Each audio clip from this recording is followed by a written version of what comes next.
On January 20th, across the United States, something unusual is about to happen. Office chairs will sit empty. Classrooms will suddenly go quiet.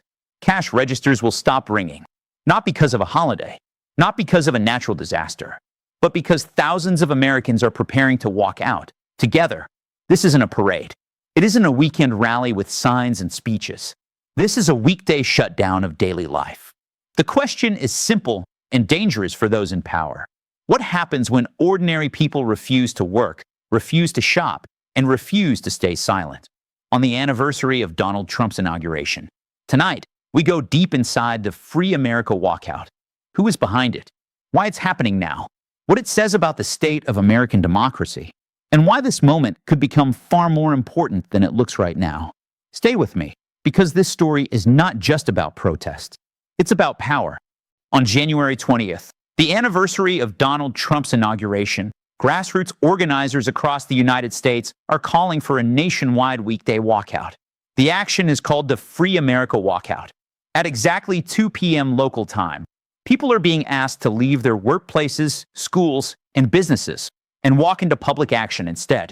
This call is coming from organizers linked to the Women's March, the same movement that mobilized millions after Trump's first inauguration. But this time, the strategy is very different. No massive weekend crowds. No single city as the focal point. Instead, more than 600 locally organized actions, spreading quietly, deliberately across the country. The walkout is framed as a direct response to what organizers describe as an escalating assault on rights and livelihoods. Intensifying ICE raids, attacks on gender-affirming healthcare, cuts to healthcare access, and the deployment of National Guard troops in U.S. cities. According to organizers, this is no longer a moment for symbolic protest. This is a moment to test leverage.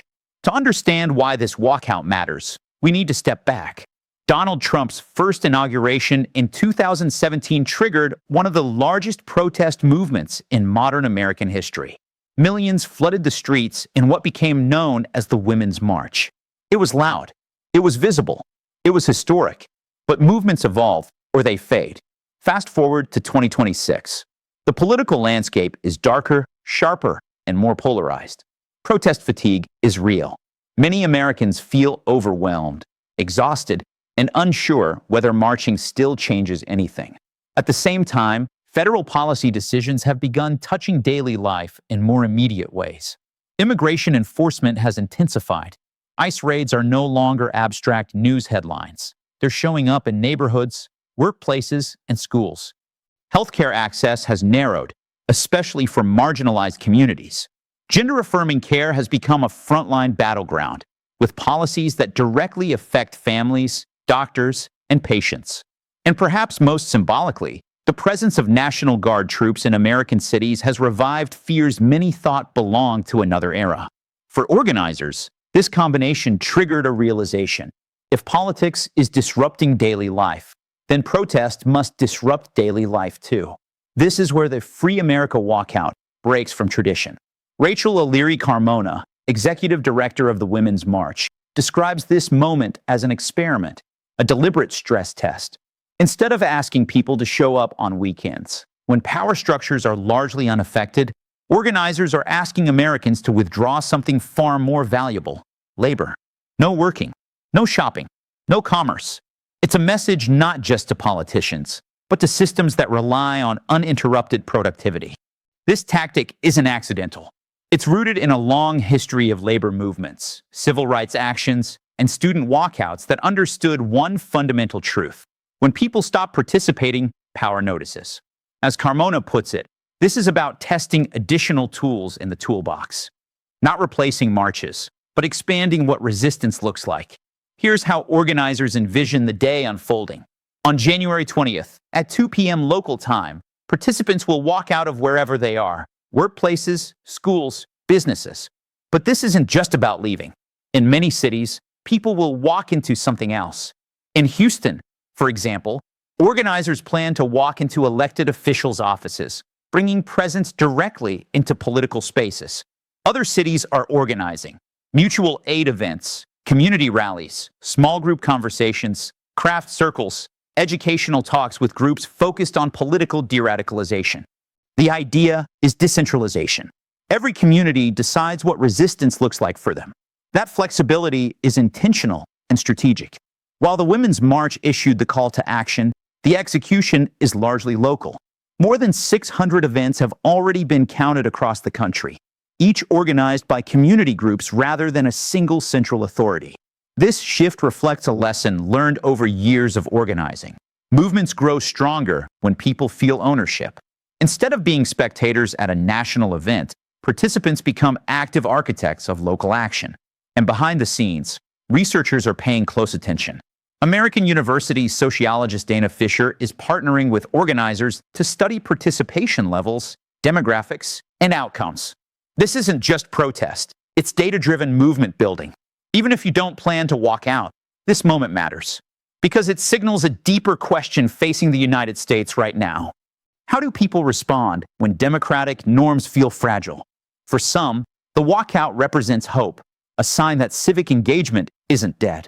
For others, it represents fear, a belief that the country is approaching a breaking point. And for institutions watching closely, it's a warning signal. When people stop believing traditional channels work, they look for new pressure points.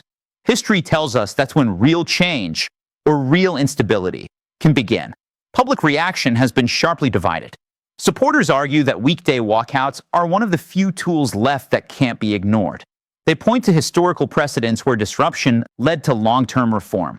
Critics argue that walkouts hurt workers more than policymakers and risk alienating moderate support. Sociologists caution that impact is rarely immediate. Cultural shifts often take years, not days. But even skeptics acknowledge one thing: participation levels matter. If turnout is small, the walkout fades into obscurity. If turnout is massive, it becomes a signal impossible to dismiss. One of the most overlooked aspects of this movement is its psychological dimension. Organizers openly describe this as practice, as muscle building. Not every protest is about instant victory. Some are about learning coordination, trust, and resilience. Carmona compares it to going to the gym. You don't see results overnight, but repetition builds strength. Another hidden angle: this walkout is happening in a global context of rising political unrest. Democracies worldwide are facing pressure, polarization, and challenges to norms once taken for granted. What happens in the US doesn't stay in the US. So what happens after January 20th? Best case scenario for organizers: high participation, visible disruption, and a renewed sense of collective power. Worst case scenario: limited turnout, internal division, and movement fatigue. But even partial success could shape future strategies: more weekday actions, more economic pressure, more localized organizing. Researchers will analyze the data. Activists will adjust tactics. And political leaders will quietly take notes. Because movements rarely announce their most consequential moments in advance. Strong emotional closing. On January 20th, America won't just mark an inauguration anniversary. It will test a question that sits at the heart of democracy itself. What happens when people decide that participation is power and withdrawal is resistance? Whether this walkout becomes a footnote or a turning point won't be decided by headlines alone. It will be decided in offices, classrooms, streets, and quiet moments of choice. Walk out or stay in. Speak or stay silent. History has a way of remembering who stood up and who didn't. And on this January afternoon, America will be watching itself.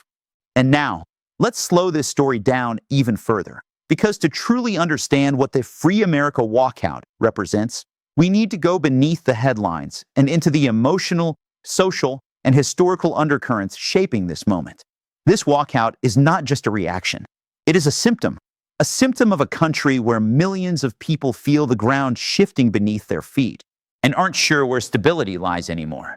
Talk to organizers, teachers, nurses, students, or small business workers, and one phrase comes up again and again: constant pressure. Pressure from rising costs of living. Pressure from political uncertainty. Pressure from laws and policies that feel unpredictable and sometimes personal. For immigrant communities, ICE raids don't just represent enforcement, they represent fear. Fear that a normal workday could end with a family torn apart. For parents of transgender children, attacks on gender-affirming care are not abstract debates. They're questions of safety, dignity, and survival. For healthcare workers, cuts aren't just budget lines. They're fewer beds, fewer staff, and more impossible decisions. This emotional weight is crucial to understanding why a walkout, even a risky one, feels necessary to so many. Because when people feel unheard long enough, silence stops feeling safe. The phrase "Free America Walkout" is not accidental. It's carefully chosen and controversial. To supporters, free means freedom from fear, from discrimination, from authoritarian tendencies they believe are creeping into democratic systems. To critics, the phrase feels exaggerated, even inflammatory. But historically, protest movements often use language that reflects emotional truth rather than legal definitions. The civil rights movement spoke of freedom long before laws changed. Labor movements spoke of liberation while still clocking into unsafe jobs. In that sense, Free America is less a claim and more a demand for a country that aligns with its promises. One of the least discussed aspects of this walkout is risk. Walking out is not easy. It's not symbolic for many people. It's personal. Hourly workers risk losing wages. Students risk disciplinary action. Employees in at-will states risk retaliation. Organizers are clear-eyed about this. That's why the action is decentralized. No one is being told how to participate. Only that participation matters. Some may walk out for minutes, some for hours. Some may support through mutual aid instead of leaving work. This flexibility is not weakness, it's survival strategy. Because a movement that demands perfection often collapses under its own weight. To understand long-term impact, history matters. In 1968, thousands of Chicano students walked out of East Los Angeles classrooms. At the time, critics dismissed them as disruptive, naive, and unrealistic. Their immediate demands were rejected. But something irreversible happened. Power dynamics shifted. Students saw themselves as agents of change. Communities saw youth as political actors. Institutions were forced to respond, even if slowly. Decades later, those walkouts reshaped education policy, representation, and cultural recognition. Organizers of the Free America Walkout are keenly aware of this lesson. Change often lags behind courage. The partnership with sociologist Dana Fisher adds a crucial layer to this story. Movements today operate in an era of metrics. Numbers shape narratives. How many people participated? Where were events strongest? Which demographics showed up and which didn't? This data will influence not just future protests, but funding, alliances, and political strategies. In a sense, January 20th is not just a protest. It's a research moment, a snapshot of civic engagement in a divided era. Another hidden battlefield is media framing. Supportive outlets emphasize grassroots energy and democratic participation. Opposing voices frame the walkout as chaos, irresponsibility, or partisan theater. This matters because public perception often determines whether a movement grows or gets isolated. Organizers are encouraging participants to document their experiences, share personal stories, and humanize the action. Because movements don't win by volume alone. They win by connection. It's easy to forget, but the world is watching. At a time when democracies globally are under strain, American protest movements carry symbolic weight. Allies watch for resilience. Rivals watch for weakness. Authoritarian leaders watch for lessons. A large-scale, peaceful walkout sends one message: democratic engagement is alive. A fragmented, suppressed response sends another. Either way, January 20th won't exist in a vacuum. Even within progressive circles, debate is intense. Some argue walkouts should escalate into strikes. Others warn that economic disruption without clear demands risks burnout. Some want centralized leadership. Others insist decentralization is the future. These debates are not signs of failure. They're signs of a living movement. Every major social change in history was messy before it was meaningful. Ask organizers what success looks like, and you won't hear a single metric. Success might mean new people experiencing collective action for the first time, stronger local networks, clearer understanding of what tactics work and which don't. In other words, success may be invisible at first, but invisibility doesn't equal insignificance. At its core, the Free America Walkout raises a profound question. What is the role of the citizen in a democracy under stress? Is it voting every few years and hoping for the best? Or is it sustained, sometimes uncomfortable participation? There is no single answer. But history suggests this. Democracies don't erode overnight, and they don't renew themselves overnight either. Both processes happen slowly, quietly, through choices that feel small in the moment. So when people walk out on January 20th, they're not just reacting to one administration, one policy, or one anniversary. They're responding to a feeling that democracy is not a spectator sport, that rights don't defend themselves, that silence, over time, becomes a decision.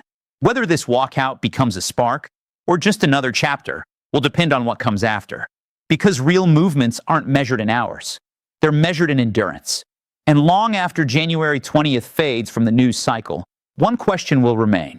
When the moment came, did people believe their presence mattered? That answer, quiet or loud, will shape what America becomes next.